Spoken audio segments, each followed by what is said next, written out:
Growing up here, it was great, wonderful. I mean, I worked every department you can imagine, cut trails, I ran chainsaws, I did stuff that maybe you wouldn't have a 13 or 14-year-old doing that these days. But back then, hey, it was the 70s and whatever, we did what we did. Welcome to the storm.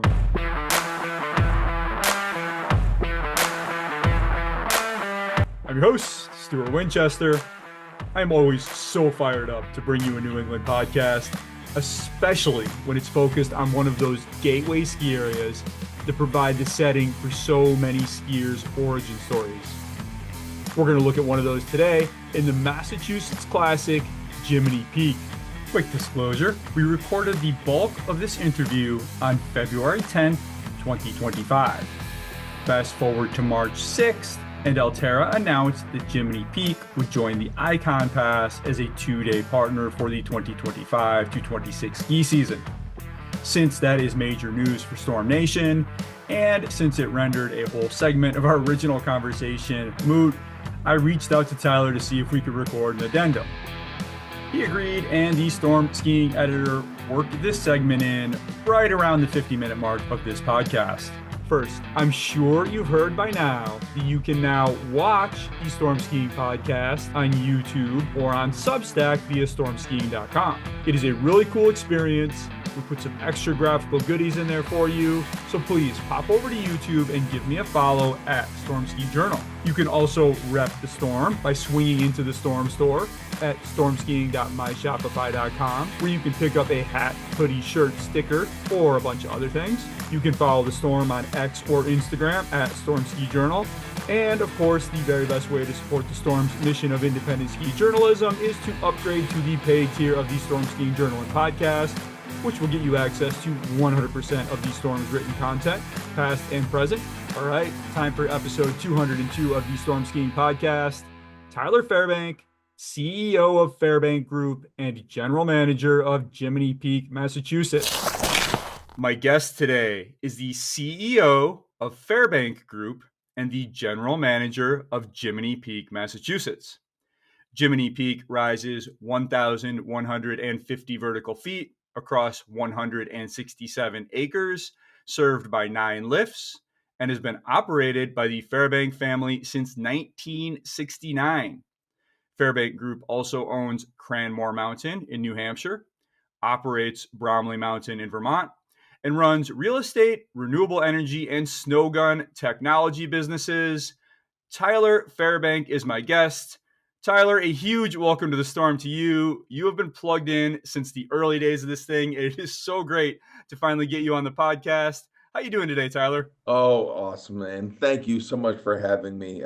It's I before we get into I do want to say I have watched, listened, read The Storm for years and have been really impressed with your level of knowledge. When I was preparing for this and looking at some of the notes, I was just blown away. You know your stuff, man. You really, really know your stuff. I'm impressed. You are an authority. And so your listeners need to know the guy who's kind of doing this whole thing, he knows what he's doing. So I appreciate you saying that so much, Tyler. My goal with every interview is to not waste your time, so I got to come in here prepared. Last time I hosted a Fairbank representative was Ben Wilcox, GM of Cranmore. That was back in fall of 2023. That was right before you opened this new Fairbank Lodge. Now you've had a year and a half with this structure. Tell us about this building, kind of what it replaced, and how happy you are with it so far. Cranmore, first of all, we didn't name that Fairbank Lodge. Ben did. So even Thanks, though it's Ben. the Fairbank Group and the Fairbank name, we had Yeah. nothing to do with that. So I just want to get that out on the table. Cranmore, when we first walked on that property as potential owners in '09, we looked at that and we said, we love the bones of Cranmore and we love the potential here. It needed a hug. And so we were really focused on giving it that hug and Cranmore is the same but different. We've been in the ski business for more than half a century now, and that's quite a long time. And one would think that, we know it, but we try to approach everything with a sense of curiosity. And Cranmore was no different. And Cranmore sits nestled right in North Conway. And North Conway, for those who don't know, is an amazing, amazing part of New Hampshire. So we approached modeling the concepts of Cranmore to be unique to New Hampshire, and architecture and so forth was really designed to be that look and feel of New Hampshire, but the basics of it and kind of the underlying principles of it were based upon what we have known in the ski industry to work well, and that is base area redevelopment and do it so that the first floor or so is commercial, second, third, fourth floor is the residential area, and you create this village feel, this kind of almost European type feel Mhm. to a resort, and that has worked well for us. And so we created Cranmore in what we knew, but we also did it in a way that was new. And I think that's been the balancing act that we've taken for years. So over that half century at Jiminy Peak, as I mentioned in the intro, 2,500 beds that you've built out. You really have truly built a village. As you said, with Cranmore, it's a little different thing because it sits right in North Conway, which itself has hotels and restaurants and retail. And I'd imagine you want to be part of that and linked to it, maybe for, community relations purposes, not overly cannibalize it, but be integrated. So what can you take from what you did at Jiminy Peak and apply it to Cranmore as we kind of think long term what this village at the base could be, and how will Cranmore be different as far as what you intend to build out long term, given that proximity with Conway? Well, I think Jiminy Peak is interesting because Jiminy is in Hancock, Massachusetts, and Mm-hmm. that's, for those who don't know, it's kind of the middle of nowhere, right? And Okay. so we built all the infrastructure that was Mm-hmm. needed here to make this happen. Whereas Cranmore is really in downtown North Conway. Yeah. And it's Cranmore we built as kind of a city within a city. I mean, Mm-hmm. Cranmore, um, or North Conway was rated by USA Today as the number one ski town in the country. That was huge Mm-hmm. news. I mean, wow. Yeah. And really cool area, great restaurants and hotels and so forth. But we needed to build a place where you can park, and that's where you are. That's your space. That's your place. Mm-hmm. That's what you do. So lots happening at Cranmore. Let's go to Bromley, where you have partnered for a really long time with the owners of Bromley as an operator. And this is a similar arrangement that a lot of multi-mountain ski companies have. For example, Altera Mountain Company does not own Winter Park. The city of Denver owns Winter Park, but Altera is the operator because they're the ski operator. So for a long time, Joe O'Donnell was the owner of Bromley Mountain in Vermont. Sadly, he passed last year at the age of 79. Talk about O'Donnell, who was a successful businessman in many arenas, and your relationship with him and his legacy in the ski industry. Okay. Big topic. We could spend hours on Joe. I mean, just an incredible person, great guy, so smart, so savvy, just unreal. And he was a tremendous business partner. In terms of his legacy, you can look at Joe and his life, and you can say, there was a man who was incredibly in love and passionate about his family and about his business and about finding a cure for cystic fibrosis, which his eldest child unfortunately passed away from when he was 12, Joey, and I grew up playing with Joey. Um, and he was passionate about sport. He loved baseball. He loved all things that were competitive, but he loved skiing. And so one could look at Joe's legacy and think of he said to me once, I've probably owned more ski areas than anybody alive. And you know what? He's probably right. He was Really? probably right. And you could look at that, but that wasn't the legacy that he left. That was nice. That was wonderful, incredible. But the legacy he left was leaving people inspired to want to build businesses in that ski space that were that were strong and robust and could stand the test of time.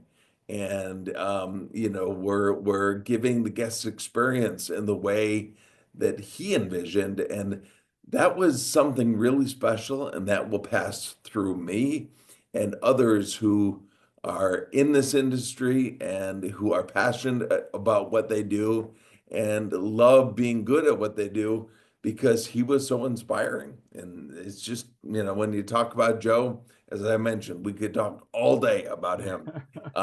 He's iconic. And the day Joe passed, a giant redwood fell. That's all I can Mm. say. And so I feel honored, quite frankly, to be entrusted to take the Fairbank and O'Donnell name and continue it on. That to me is one of the greatest honors that there could possibly be. What was your relationship like with him? You mentioned you grew up playing with his son, so I imagine that at one point he was this authority figure for you and someone you Sure. looked up to, and then at some point he became a peer. So talk about your relationship with him, and if you have any stories or anecdotes or anything you can share with us. Great question. Yeah, when I was growing up, it was Uncle Joe. Yeah. And, he and my dad were extremely close. He kind of quietly went about doing his business. There was no fanfare. He existed almost in the shadows. In fact, one of his friends said, Joe owned 4% of everything. So, and I think that's true. He is a remarkable, remarkable man and imparted tremendous wisdom on anybody that he was affiliated with. So, my relationship with him was incredible from being whether we were throwing a baseball out in the streets or whether we were uh, talking shop around a boardroom table in the last handful of years. It didn't matter. He was imparting his knowledge and imparting his wisdom, and he didn't even realize it. And he was just doing it in this incredible way. So I feel very fortunate to have had the gift of being affiliated with Joe. His family owns Bromley. And, I think probably one of the things that is meant the most to me, and I think it really um, has a major impact on the industry as a whole, is Joe always had the attitude, take the long view. Mhm. Take the long view, he would say. And so we didn't make the decisions about next quarter or even next season or next year. It was 5, 10, 20 years out. What is the right thing to do? And Mhm. in this industry, I think it's really important that we, as leaders within this industry, take the long view. So, as we consider now the long view of Bromley, clearly that was a passion for Joe. And what we're seeing in many cases is when skiing is a family business, that can be a tremendous strength. But sometimes the next generation is not so interested in continuing that legacy. Obviously, different with Fairbank Group, and we'll get to that in a little bit. But with O'Donnell's family, now that they have his ski areas and everything else that he owned. 4% of everything, yes. Yeah, exactly, right. What's your sense of their interest in long-term owning Bromley, and if you've considered purchasing it as ski area operators? Yeah, I think that it's a great question, very insightful, obviously. And it, I think that there is a bit of that perspective that sticks very nicely with the O'Donnell family, and that is, hey, everything is for sale at the right price. Sure, Yeah. absolutely. Um, but we also want to, I think as a group, all of us take the long view. And Hmm. that really is something that I've seen, within their ranks as well, is not knee jerking. Hmm. Joe passed over a year ago now, and there was a patience to the thought process of what is next in life for them that I have seen that has been really, really impressive. And Hmm. so I don't think there's any desire to move quickly out of the industry or, do whatever. I think what's important here, Stuart, is we never started no, we never started yes, we Yeah. always started curious. And Hmm. that's really important. So whether we're talking about past programs, which nobody is smarter about all the past programs out there than you, and I'm certain that we'll talk about some of that. Yeah. Um, we don't start at no, we don't start at yes. We start at let's try to understand this more. And Right. that starting at curious, not yes, not no, those aren't necessarily words that I've heard before from anybody else. But as I kind of, take all that I have heard, particularly from Joe and my father, Hmm. that becomes the critical ingredient. So as we look at Bromley and we think of where to go, would I consider buying it? Sure, absolutely. Hmm. Yes. No, just come. I am curious about it, Right. and that's important.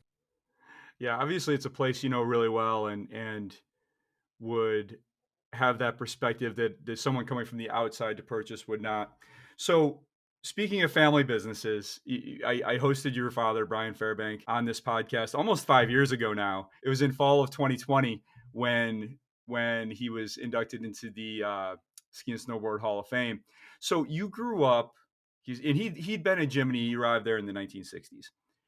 So I don't know how old you are, but I'm guessing you grew up at Jiminy Peak. So, what was that like to grow up at a ski area and just, I would imagine, have free run of the place? And what can you tell us about that time at Jiminy and what it was like? Sure. Well, I will say I'm in my mid 50s, and that Okay. will, allow this to have more shelf life. So, and yeah, my dad, obviously a very significant figure in my life. Hmm. And skiing has been a big part of my life. I didn't always feed my family from skiing, but I've enjoyed the sport tremendously since I was little. And yeah, I grew up right across the valley from Yeah. Jiminy and, was a rugrat here a lot of the time, let's put it that way. And, Yeah. he worked a ton and really turned Jiminy from a dusty little ski area in the late 60s to a destination resort. And this has been his life's work, his his passion. And he's one of the individuals who I can say in life um, chased his passion as much as anything. And I'm of the belief that, do what you're good at. Don't necessarily do your passion for your paycheck. But he's a guy he's run against the tide and he has Hmm. done what he loves in order uh, to feed his family. Right. And so, growing up here, I got to ski before I was two, so I don't think I walked late. So I could ski before I could walk. I Amazing. loved the mountain. I love being in the mountains. I love Yeah. skiing. I love ski racing. I went to Killington Mountain School when I was a bit older. Hmm. I loved everything about it, but the thing that I liked the most about it, Stuart, was the business side. Hmm. I don't have necessarily the passion for skiing anymore like I used to have. But the business, oh, that's a different story. That's a totally different story. So yeah, it was great, wonderful. I mean, I worked every department you can imagine.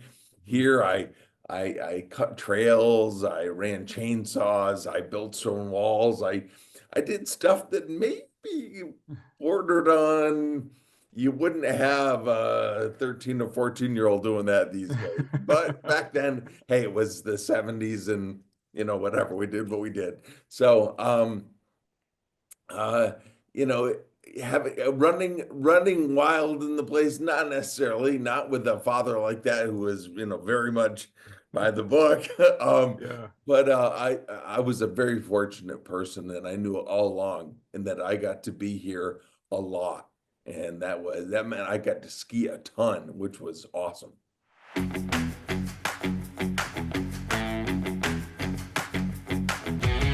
Look, I know a lot of you come to this podcast to hear from the best minds in skiing, but what to do if you want to find one of these great leaders for your own mountain team? Well, I will introduce you to my friends at Profile Search International, the ski industry talent acquisition experts. Profile Search is the only executive search and recruitment firm in the world that is 100% focused on the ski industry.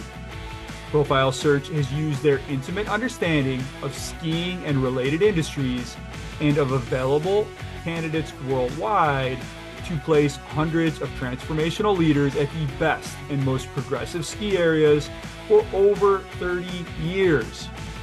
Profile Search has offices in the US and Canada, and they find and negotiate with the right leaders for your team. You can reach out to the folks at Profile Search directly at profilesearch.com. You can contact them by email or phone, or send me a note, and I will connect you directly with this expert team. All right, back to Tyler and Jiminy Peak. The history of Jiminy is very interesting, and I often say that none of this was inevitable about ski areas in general, right? There was nothing inevitable about them becoming great. So some ski areas failed, others succeeded. Jiminy has just grown an enormous amount. I believe you put in the first six-pack high-speed lift in Massachusetts. You have 2,500 beds. You've built a little village there. The mountain itself has expanded. You have the wind turbine at top, which we'll talk about. As you think back, Tyler, to being a child when it was dusty old Jiminy and these antique chairlifts, and there was no lodging there yet, or maybe very limited lodging. How disconcerting is that? And I don't mean that in a negative way, but does it seem real to you that this place that's out your back window is the same place that you grew up in? Because they're so different. I have to imagine that that time travel element mentally is a little tricky. What is that like for you, just to consider that this is the place you grew up, but it's a completely different place? It's a totally different place. And uh, you know, if you know my father, it's possible. Anything is possible. He talked one time about taking a building that was at the base of the mountain and moving it to the top of the mountain to turn it into a summit lodge. And I was, Right. Dad, you're nuts. You're crazy. Well, it's there. I mean, so Right. it was a bit of a cult of personality Mm-hmm. to kind of transform what was to what is. And, that's really someone's passion, desire bubbling through. And so I guess, in response to your question, um, I would have thought nothing less or Yeah. nothing else. If it was in our mind, we were going to make it happen. Mm-hmm. And that's what we're going to do. And I mean, so think about the concept of making snow. You are defying a mother nature, right? I mean, you're saying, Mother Nature, you're not going to give us snow, but you're going to give us the weather and the humidity and so forth. We're going to just take it on ourselves to make the snow. I mean, that's kind of thumbing your nose a bit at what is and saying, hey, what I want is different than what is. So we're going to make it happen. And that's kind of what happened here at this mountain. that's kind of what's happened up in North Conway. We said, hey, we like what is, but what can be is very different. So let's make it happen. And so, yeah, I guess it's a bit in the blood to drive to want to make things different than reality and what they are. And that's just the way it is. So I think you might have just answered my next question, which goes back to what I was saying about family legacy in ski areas and multi-generational ownership. What is it that kept you in skiing? And you mentioned that it wasn't always what fed your family. So it sounds like you went out and did some other stuff. So talk about that career trajectory and ultimately why you decided that skiing and being a Jiminy and Fairbank group is what you wanted to do with your life. Great question again. Yeah, I left, I was about 30, I guess, just maybe right before 30, 29, and left for the better part of 10 years. And I really had no intentions of coming back into the ski business. Not that there was anything really fundamentally wrong with it. It's a tough way to make a living. Yeah, we'll say Yeah. that. But I wanted to prove myself to myself, I guess, and go off and do other things, which I did. And one night, one afternoon, evening, Joe and Brian and I went out for dinner in Boston, and we talked about the possible, what we could do together, and what we could build together. And so that was in probably 2007, and we Mm, decided to build EOS Ventures, and that was a renewable energy company that we currently still own. And so that really got me back into the ski business, kind of in a side door. I didn't realize it at the time. I do say that being in the ski business is kind of like Hotel California. You can check out, but you can never leave. So I checked out for a while and came back in through renewable energy and then said, you know what? I think that I like the ski business enough that I want to be in it. And this is what I want to do. And it was in my blood. And mhm, so, and I think it took a level of maturity to say, hey, be, do what you're good at and the passion, whether it's playing the guitar or playing another sport or something, mhm. feeding your family off your passions, that's really hard to do. Feeding your family off what you're good at, much easier to do, and that's what I would recommend. So let's dig into that timeline a little bit here, Tyler. So that was around 2007 ish. If my records are correct, 2010, Fairbank Group purchased Cranmore. 2011, you became operators at Bromley, and you have a whole bunch of other businesses in there. And I'm not sure when all of those were started, but it lines up that when you joined the company is when it went from being Jiminy Peak to being Fairbank Group. Correct. Talk a little bit about building the company and the challenge in that and how that's kind of kept your interest and kept you uh, really more engaged than maybe just running a ski area would have been. Correct. Correct. Great observation. My father was faced with the challenge of, okay, well, as he gets older, what does he do with Jiminy Peak, that asset that he Mm-hmm. has worked his whole life to develop? And, my passion, my desire, what I wanted to do was something beyond doing what I saw done my whole life. And it was wonderful. It was incredible. I stood in awe of it, but it wasn't what I wanted to do in terms of solely what I wanted to do.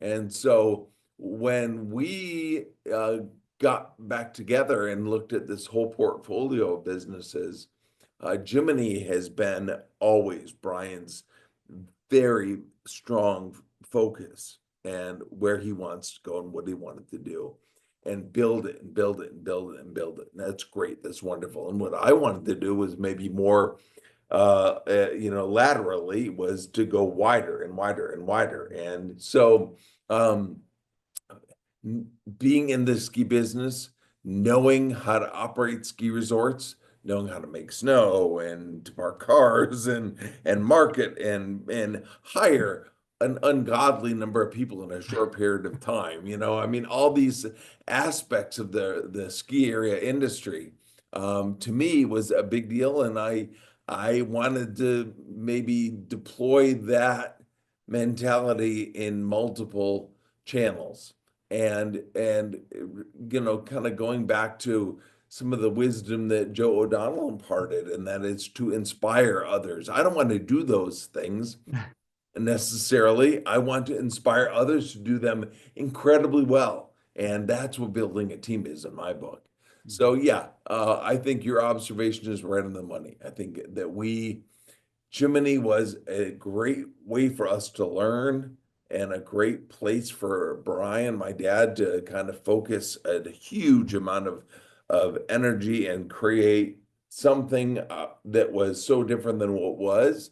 And then the opportunity that I had was to stand on the shoulders of he and O'Donnell and to kind of expand that and grow that out more laterally. And that combination was a pretty amazing combination. I guess what I will say is I felt incredibly fortunate to be partners with my father and Joe O'Donnell and Joe O'Donnell's estate, his family, to be coupled with uh, the financial capabilities of the O'Donnell clan and the operational capabilities of the Fairbank clan, and to be entrusted to take that to the next level.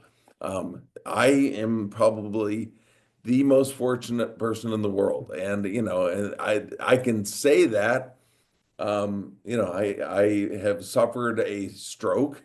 I have, not always wanted to even live. And Mhm. here I am able to say that, I think that the best of me is still up my sleeve. And that's a pretty amazing thing to be able to say, all these years later. So. So you've built something remarkable, and this big company, it's one of the best ski area operators, and you've had some great mentors. But as you mentioned, somewhere in there, you had this stroke, and you mentioned to me several years ago that one of the consequences of that was that you weren't able to ski very often anymore. And we've talked about your passion for skiing is sort of embedded in all of this, and it's been part of your life since before you could even remember. So tell us about the stroke, Tyler. What happened? So I had what is called a cerebral cavernous malformation, or CCM. And so without getting down that rabbit hole, basically I had a bleed on my brainstem. And brainstem, I wouldn't expect anybody to remember that from, 10th grade biology, but it is a kind of a brain within a brain, Mm-hmm. and it controls motor functions like breathing and respiration and sight and so forth. And so I had this thing kind of growing in me that I didn't realize my whole life, and it finally bled, and so I had that removed, and that was pretty heavy duty surgery to have that removed almost 8 years ago. And so that paused things for quite a bit, as you can imagine. And so physically, I ski a couple times a year. You know, um, I don't hit a golf ball like I used to. I don't ski like I used to, but I didn't really even want to be alive. It was horrible. That Yeah. experience of having the malformation, I couldn't even walk, I couldn't talk, I couldn't do anything. And there was for several months, I was just as debilitated as could be and didn't want to live. And so to be there and to now be where I am, which is, kind of back at the apex of a career and being, madly in love and having wonderful family and kids and so forth. I feel like the most fortunate person in the world. And, skiing is wonderful. I love it. I enjoy being out there, but what's more important to me is life and the experience of all of the riches of life that I get to have. It was 6 months after the surgery, I went skiing for the first time. And I would say muscle memory was really on my side. Uh, Okay. I ski very slowly compared to what I used to ski. Hmm. Like, I was a racer and I would bomb down the mountain. And, now definitely far more cautious. And I can only take a few runs. Um, but I would say the physical recovery there was a lot of physical therapy. There was a lot of, um, just fine tuning the motor skills. I think music was an incredible help. Mm. Playing the guitar and kind of reteaching myself that I think that kind of links together parts of the brain that don't otherwise link together as well. And that was a huge part of my physical and mental recovery. And just always pushing myself and surrounding myself with the people who are always pushing, I think is really important to anybody who goes through anything like what I've been through. Hmm. So hopefully folks don't go through it, but it could happen to anyone, right? And like you said, this was growing your whole life. What actually, where were you when this actually happened? Kind of how did you realize you were having a stroke, and what are the signs that folks should look out for?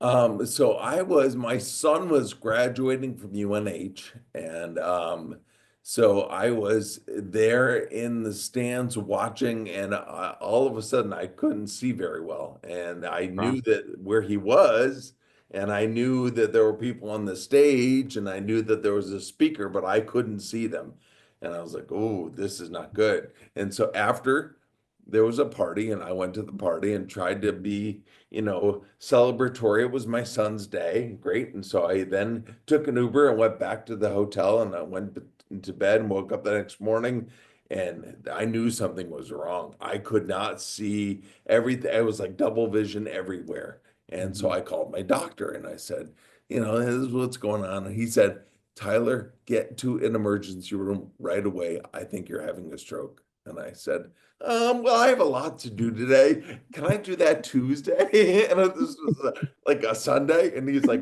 no, no, you need to go now and don't drive yourself, get there. And Yeah.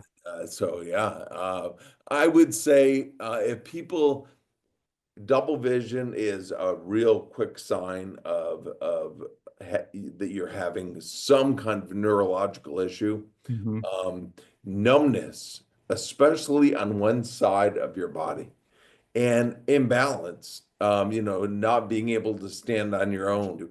And with a stroke, time is everything. If you are having an issue, get to care immediately. I appreciate you sharing all that, Tyler. I know that it can be difficult to talk about these things.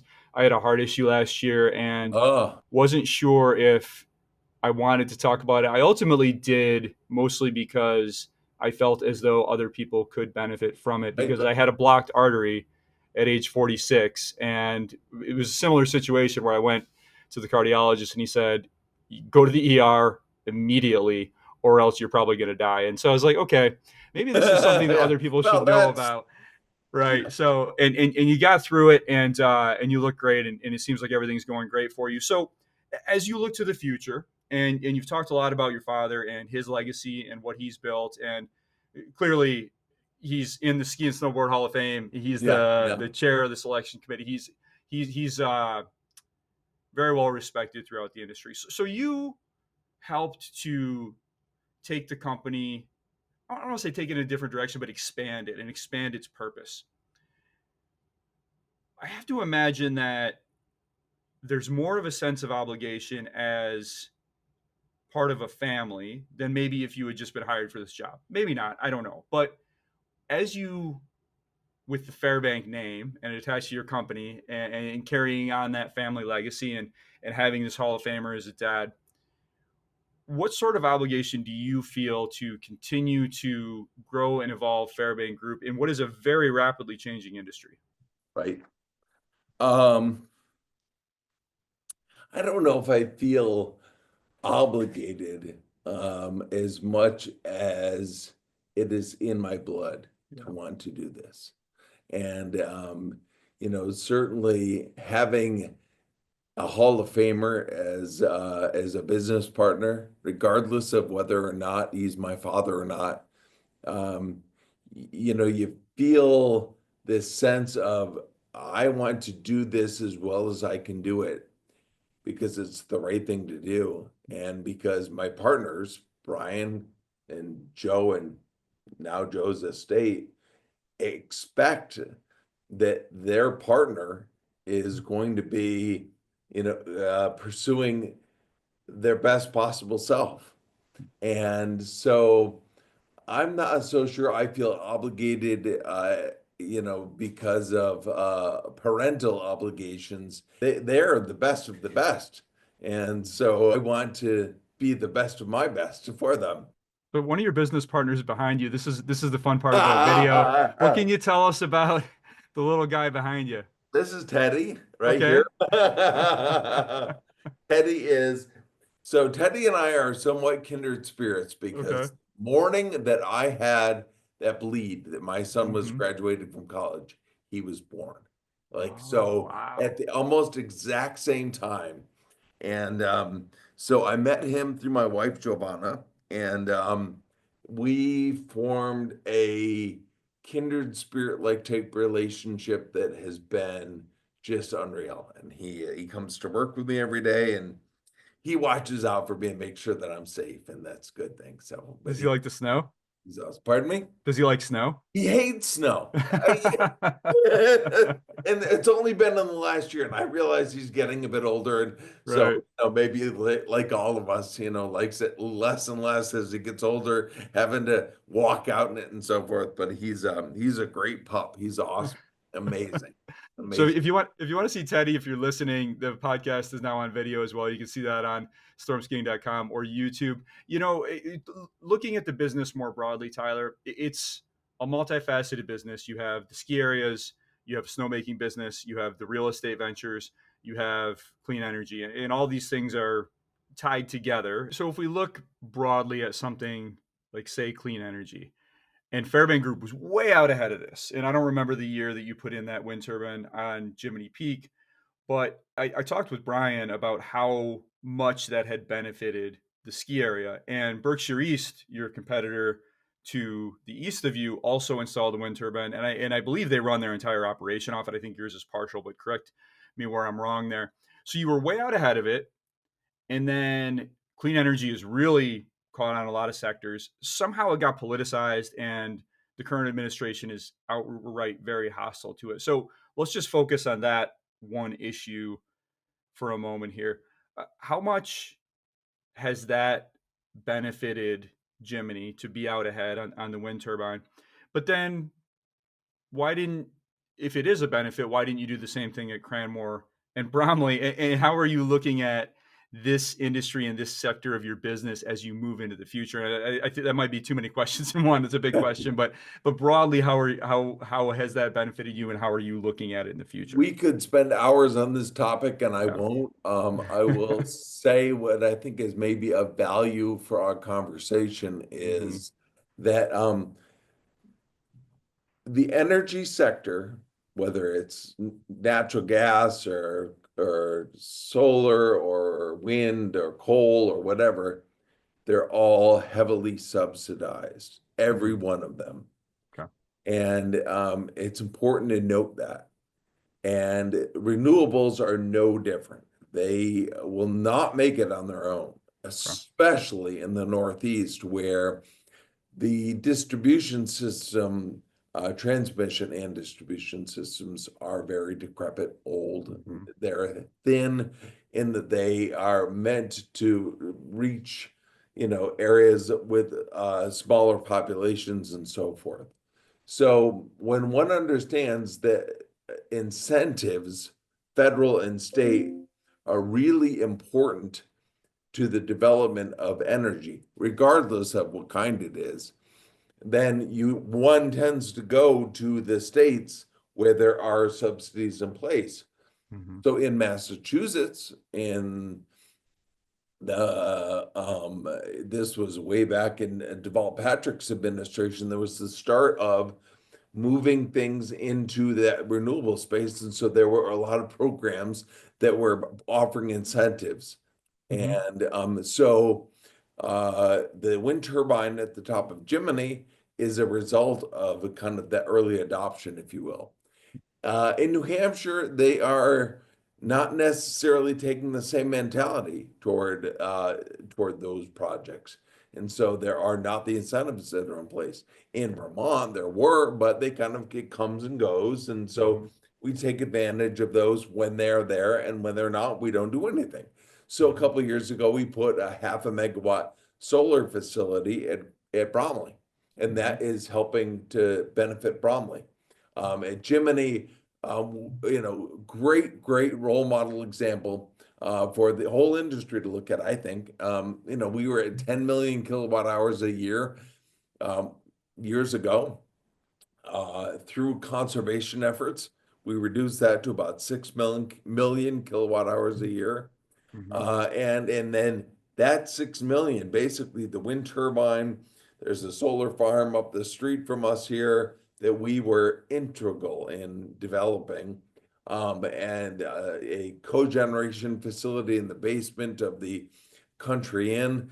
Additional conservation measures basically got it so that Jiminy is utilizing zero Hmm.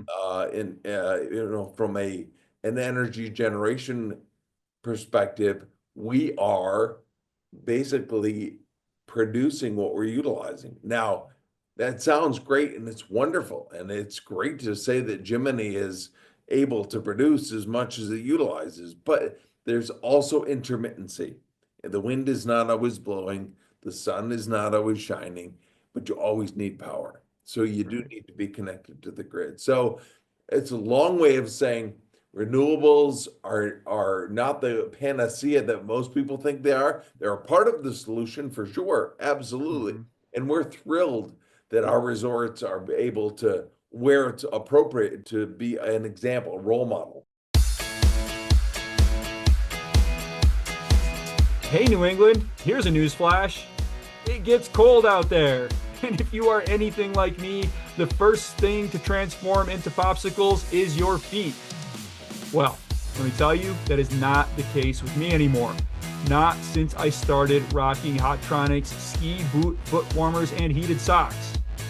Now, when I boot up for the day, I plug in my batteries, charge out into the elements, and frankly forget all about my formerly problematic feet. I've been on the heated boot warmers for a really long time, but lately I've also really become heated sock bro. And a big reason for that is that unlike ski boots, heated socks can accommodate so many other parts of my active lifestyle. Whether I'm out tailgating with the fellas, playing with the kids outside, taking a cold weather bike ride, doing a little run. Basically, anytime I'm outdoors for an extended period in the cold. And this latest generation of Hotronix has a larger footprint, but smaller, more anatomical batteries that last up to 18 hours.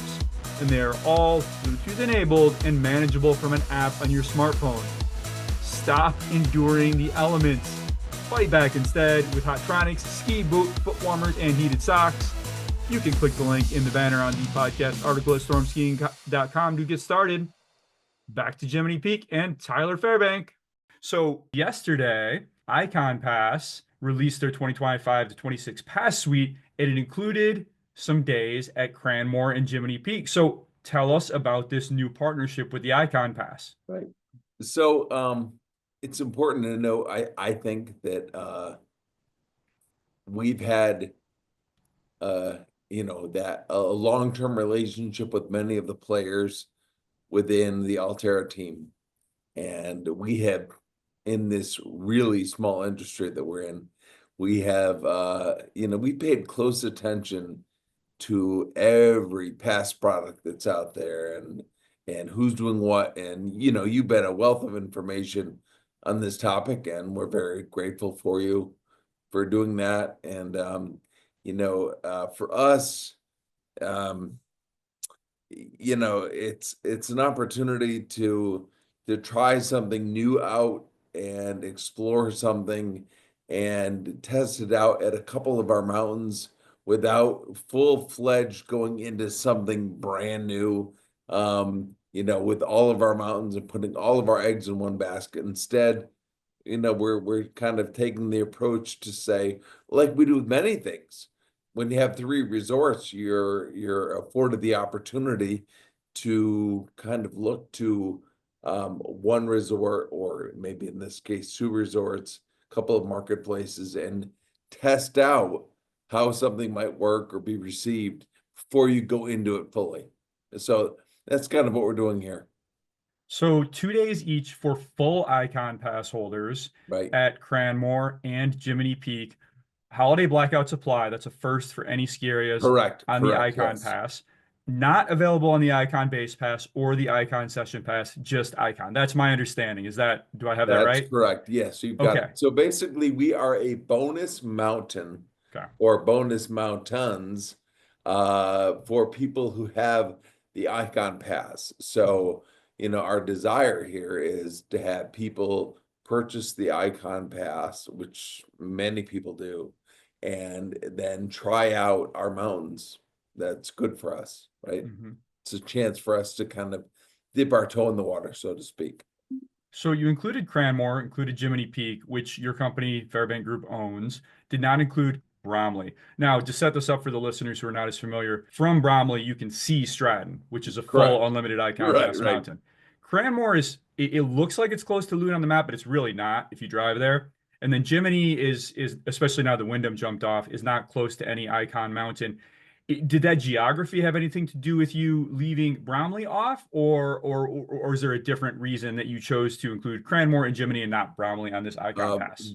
Great question. And the thought for us was, Jiminy is a resort that it really lives off of the New York market.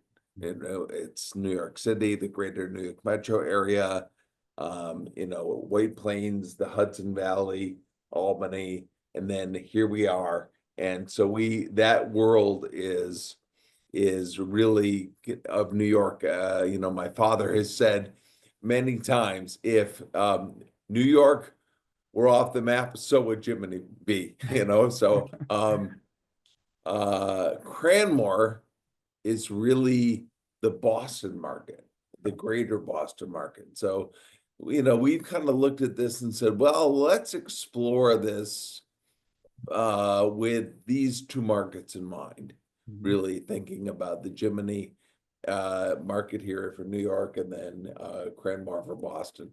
That was kind of more our thinking than anything else. And so, like I said, we're proceeding in that direction. We'll see how year one goes. Mhm. And then maybe all three might participate in the future. But for right now, for the right reasons, I think, chosen the two that we've chosen. One thing I noticed with Buck Hill is Mm, that their pass holders are eligible for half off an Icon Session Pass, and several Icon Pass partners allow they have a premium tier of their season pass that includes an Icon base pass, usually for about $300 more. Curious if there are any benefits for Jiminy Peak and Cranmore pass holders with this new Icon Pass relationship. I scanned your websites this morning, didn't see anything, doesn't mean there right. isn't anything. So in the next probably week or so, we will be sharing more info on that front. Mhm. The gist of it, kind of the sneak peek, is that we will be offering to our unlimited pass holders the opportunity to purchase an Icon 3 session pass product at a discounted rate, and Mhm. so a pretty deeply discounted rate, it would seem. So that is a wonderful benefit for our pass holders. Hmm. We think it's a real value add for them. The details of that are in the way in which we present that will be forthcoming in the next couple days, week or so. But yeah, there definitely is a two-way street here. It's a benefit for Icon pass holders and a benefit for Jiminy Peak and Grandmore pass holders as Hmm. well. Yeah. So the small mounted passes have been in the Northeast for about a decade. I mean, you had the Max Pass and you had the Peak Pass, and then Vail came in 2017, and Icon in 2018, and Indy in 2019. And especially with Cranmore, right down the road from Attitash and Wildcat, you've been competing directly with the Epic Pass Yeah. since the 2019 to 20 season. What finally changed your mind, Tyler? What finally made you say, okay, this is the right time to try to get into this world? I realize that I'm a bit biased and so take what I say with a big lump of salt. Hmm. I think that our resorts are really exceptionally well run. Hmm. I think they're exceptional resorts. They provide a level of guest experience that is really at the high end of resort guest experiences. Hmm. And I am of the belief that Icon really offers a very similar concept to Hmm. its members, to its partners. You don't have to be an Altera resort to be a partner of theirs within Icon. To us, that's a big deal. I mean, we are, and we've always been, as you know, fiercely independent, and I think we will always want to be fiercely independent. And so to be able to be who we are, which is fiercely independent, and then also be able to affiliate with an enterprise that is so reputable as Icon was a big deal to us. And so I would say that what changed our mind, we never had a change of mind, so to speak. I think we've always been fairly consistent. It may have been behind the scenes, Hmm. but our thought process has been we want to be fiercely independent. We are, Hmm. and we want to continue to do things in the exceptional way that we do them, and we want any partner that we associate with to be of the same caliber. I'm not sure where you are exactly. The last time I was at Jiminy, I believe it was RFID, and Cranmore was still a lift ticket, and so was Bromley. I'm not sure if that's still the case at all your resorts. Cranmore now has RFID. Yeah, Okay, so one of the great things about Icon from day one, you could take its partner resorts direct to lift. Alta, Jackson Hole, whatever that right, Altair doesn't own. right. Is that going to be the case at Jiminy and Cranmore? So you are asking a very specific question.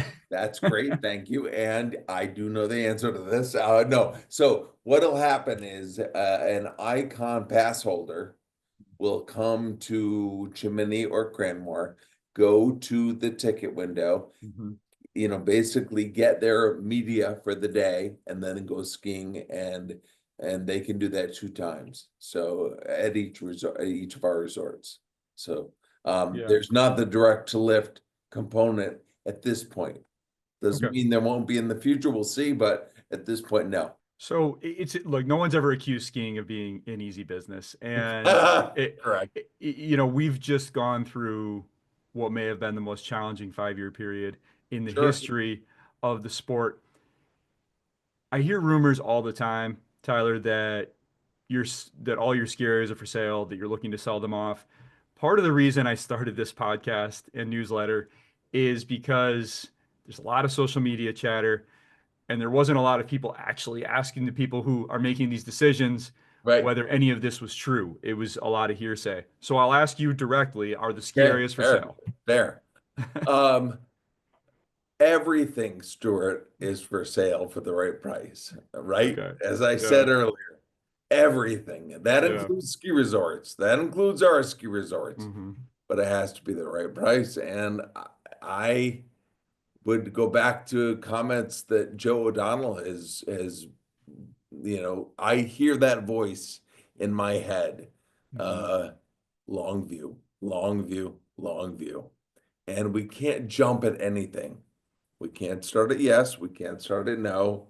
We have to be curious, but we have to take that long view. So, I'm not giving you maybe a yes or no answer, but I don't think there is a yes or no answer. Okay. I think it's a well, hey, possibly, but I'm a relatively younger individual. I like to Hmm. think that way anyway. And I love this business and I love my partners and I love what we're doing and I want to keep doing it for a long time. So, that it's me saying I'm taking the long view. I want to take the long view. So those rumors are those rumors. There's nothing I can do about those. Hey, Hmm. it is what it is. But for right now, here today, I love the fact that it's snowing out. Yeah. So how about on the other side? You mentioned that you looked at over a dozen properties, and I realize there's often NDAs and such involved in these kind of things, and there's probably only so much you can tell us. But are there any properties that you did look at that you can tell us about? I know just thinking about some that have recently changed hands in the Northeast, Saddleback, Jay Peak, Killington, Sugarbush over the past 5, 6 years. Any that you can tell us about that you looked at and ultimately why they didn't make sense for you? Every single one of them, there is a requirement for an NDA. So you're absolutely right. I can't say a word about who or where. Hmm. I would say that they just didn't make sense for us. They didn't Hmm. fit. We are our vision is to be among the most admired, respected, and enjoyed mountain resorts for families in America. Hmm. That is our vision. And so when we look at acquisitions, we have not found a resort yet that fits that model. And so we are in no rush, none, to get to go big. I that's not my intent. It's not my desire. My desire is to do the quality is far better than Hmm. quantity. So part of that quality and part of that experience, I think, Tyler, is tied into the fact that you can go to the mountain and you can stay there. Yeah. And the Northeast, in my opinion, doesn't have enough of this. And I think there's a tendency to romanticize the ski area and it's just out in nature and it's very bucolic. And there's that's the reason people go there is to get away from things. They don't want some little village, right? That's sort of a prevailing narrative in skiing. I think that works against skiing, however, because as someone with kids, when I want to go to Gore, for example, or Whiteface, and you can't stay on the mountain, and I have to stay 40 minutes away in Lake George in the case of Gore, it turns every single day into a chore where I have to get all this stuff ready and leave from the hotel and have this long drive. And I think that frustrates and is part of the reason why a lot of folks with young families stay out of skiing or don't connect to it because they just can't figure it out logistically. This is my theory, this is kind of how I think about it. A lot of Sure, that's sure. anecdotal. I think it's short-sighted on the part of New York State, which owns Whiteface and Gore, to not have development at the base to create this experience when really what you're doing is just making everyone drive, and that's its own environmental issue. All of that's a long preface to saying the alternative is Jiminy. 2,500 beds is a lot of beds. What kind of Yeah, competitive yeah. advantage has that been to you and continues to be to you? I would say it is kind of fundamental. Mhm. At the end of it all, we are selling lift tickets, right? I mean, that's the core of our business, is is the sales of lift tickets to get people from the bottom to the top of the mountain. So Mhm. everything that we do is intended to optimize that process. And we make money in a very short window of time. Christmas week, we don't make money, in November and December. Oh no, we Right. lose a ton. Um, but from Christmas till the end of President's Week is money making season, and everything else, the balance of the year, is not. Mm. And So,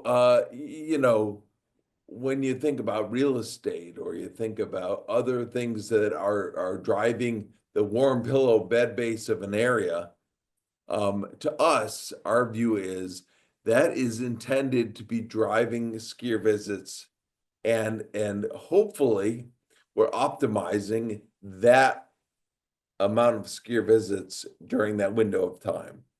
Certainly, the shoulders of the fall and the spring are can be very helpful, especially when the weather is cooperative. Um, spring is we have never figured out a way to make money in the spring. It's just that's tough. Okay. Summer, early fall, maybe a break even at best, a break Mhm. even. So when you look at it from that perspective, having pillows, slope side becomes paramount for us.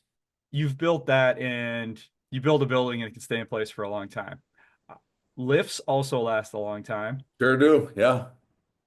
but you have some old ones, going back as far as 1969 in the case of Grand Slam, and I'm just looking at Wow, Lift you Blog's are good, inventory man. You here. are No, really this is good. this is all Lift Blog. He's figured this all out, and I just cheat. He's my cheat sheet. So you have a lot of lifts. You know, Berkshire Express dates to 2000. That's a pretty new lift, but it's still there's a lot of wear and tear on that because you do night skiing and it's a Right, sixth right. place and Yep. you're very, very busy. So surveying your lift fleet as a whole, Tyler, what can you tell us about your long-term thinking, your wish list, how you would like to evolve this fleet as we look a couple decades down the road? Sure. Now, very insightful thoughts on this, Stuart, that you have, and a lot of intelligence, I will add as well. That's good news. Um, Thank I would say lifts are a huge part of our industry, and the lift infrastructure at each mountain is incredibly important to us. And we view lifts as some of our most vital assets. And so consequently, the acquisition and installation of chairlifts is very, very important. But you don't put a lift in and say, well, we'll check it in 25 years. They are inspected daily. They are evaluated daily. We invest in and we see as vitally important to our enterprise, any one of our resorts, that lift mechanic role is hugely important. So the maintenance of those lifts becomes even more important than the initial installation because lifts are um, I mean, this is only those of us weenies that are in the business know that, lifts are a thing. But they do last and they can last a long, long, long time. There are lifts in this country that have gone 70 plus years, because they were well constructed and they're well maintained. And so when I look down the line, would I like more detachable quads? Who wouldn't want more detachable quads, right? I mean, heck, that's great. They're darned expensive, really Right. expensive, right? So, um, what we do is we put a tremendous amount into the maintenance of those lifts so that they last as long as we can possibly have them last. So if you don't want to replace a lift, Yeah, right? Because that's really, really expensive, especially high speed super quads going expensive. for, Yeah, yeah. approaching $10 million. So at Cranmore and Bromley, over the past couple of years, you had some early generation high Yep, speed quads. So the Ski yep, Mobile Express went into Cranmore in 1995. Again, this is all Lift Blog, I'll credit with all these numbers. And the Sun Mountain Express at Bromley went in 1997. Over the past 3, 4 years, you basically overhauled them, put a yep, million or a million and a half or 2 million or yep, whatever you did into them yep. to I don't know if they essentially made them new lifts, but they gave them another couple decades. And It certainly yeah. gave the safety systems of those lifts they went from analog to digital. Mhm. And that gave them a runway that those lifts would otherwise not have had. Yes, you're absolutely right. Right. And Ben Wilcox, general manager at Cranmore, and Bill Carnes, at the time, general manager at Brownlee, broke down those projects for me and did a nice job explaining that. Curious if, based on the success of those projects, that's the sort of upgrade we could expect next for Berkshire Express rather than an outright replacement. And if so, when that could happen. Well, so the Berkshire Express doesn't need that Okay. kind of rehabbing. We spend a lot of our CapEx dollars every year Mhm.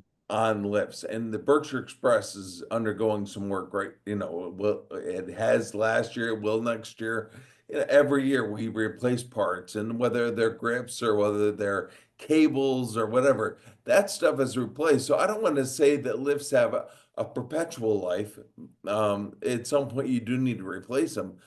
But when you are replacing massive pieces and components and parts of a chairlift every year, the need to replace the whole lift becomes something that one needs to think about in the distant future. So, Mhm. I will sit down and listen to our mechanics, and they will itemize what they need to replace on that lift, that express.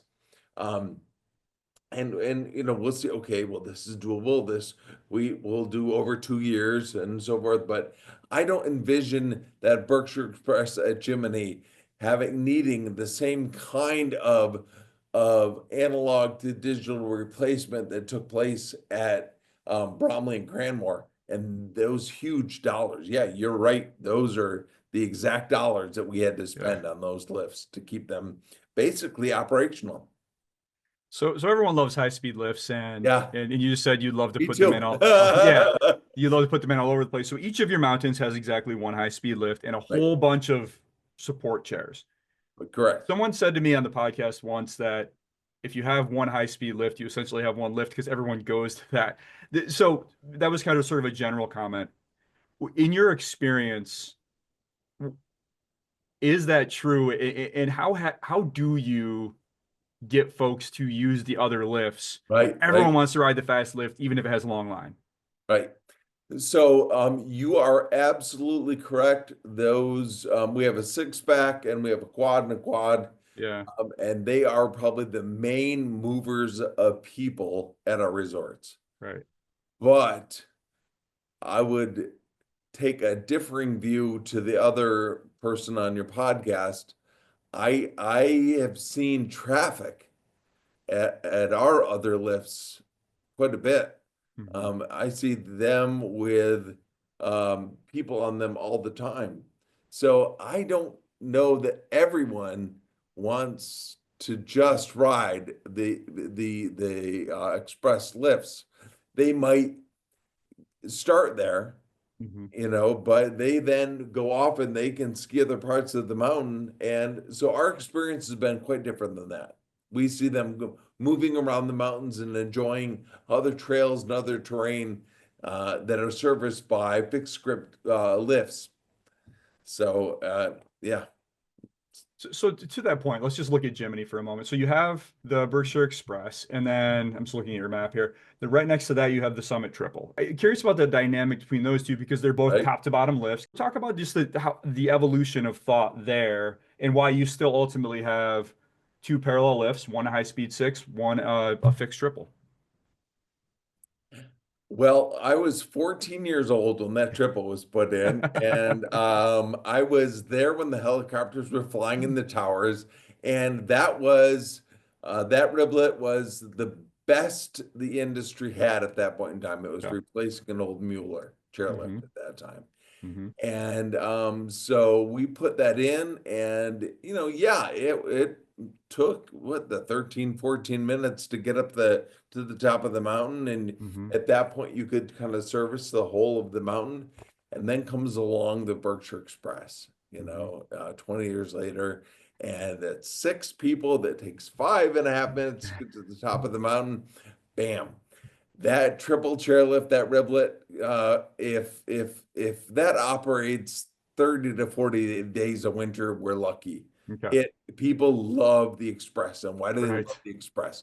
They love that they can get in 15, 20 runs and they can do Yeah. it, now in short order. They're just going up. They love Jiminy because there's the front five, which are all steep trails that come down, and boy, they can just go round and round. And I have people who love that. They tell me, oh my God, this is the greatest thing. You guys have awesome snow. You've got this great chairlift. Why would anybody want to go anyplace else? And I think I love you. That's great stuff. And so, yeah, you're right. Your observation is right on the money. Um, that express chairlift definitely replaced the need for the triple chairlift. And so taking it out, have I thought about it?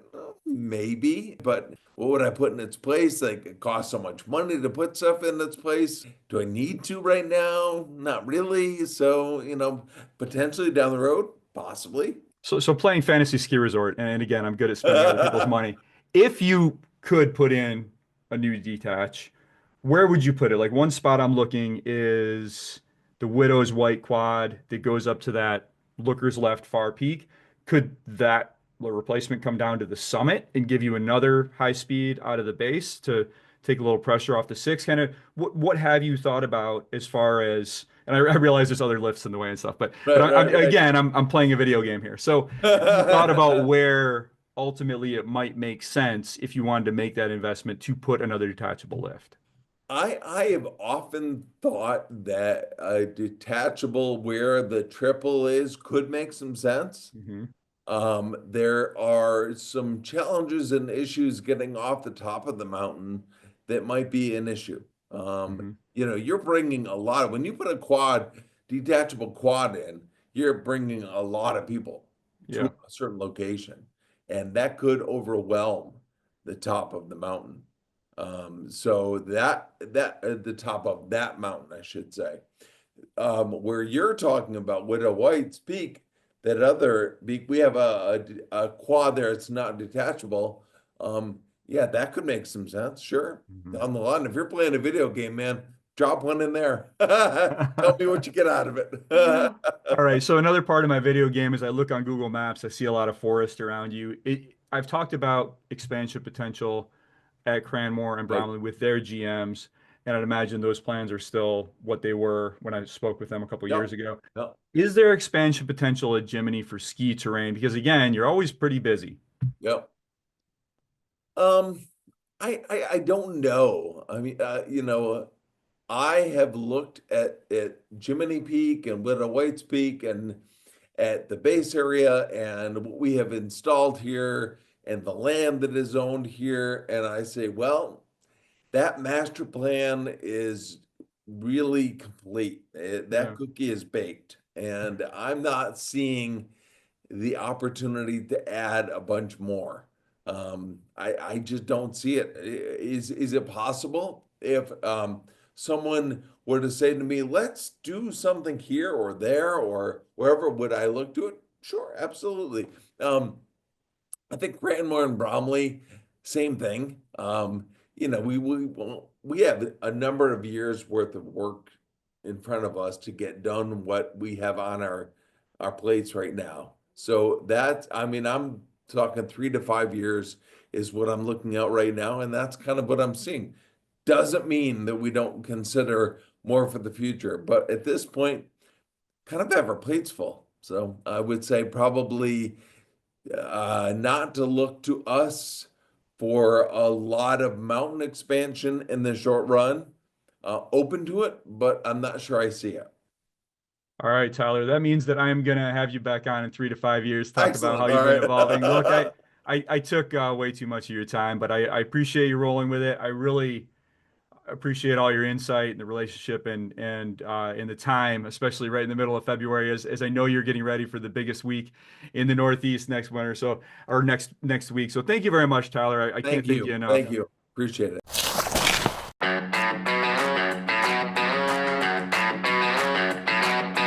That's Tyler Fairbank. CEO of Fairbank Group and General Manager of Jiminy Peak, Massachusetts. Tyler, you crushed it, as frankly I always knew you would. I'm really not sure why we didn't knock that one out years ago, but I'm glad we got it done now. Thank you so much for that, Tyler, and thank you all so much for listening. Please hop over to stormskiing.com and subscribe to the Storm Skiing newsletter. You can also follow the Storm on X, Instagram, and YouTube at Storm Ski Journal. I got a stacked pod lineup coming your way this year and tons more content as well, all through 2025, even after the snow melts, till it falls again and straight on through. Until next time, stay well, stay safe. I'm Stuart Winchester, and I'll talk to you again very soon. The Storm Skiing Podcast is a Quicksilver Films production.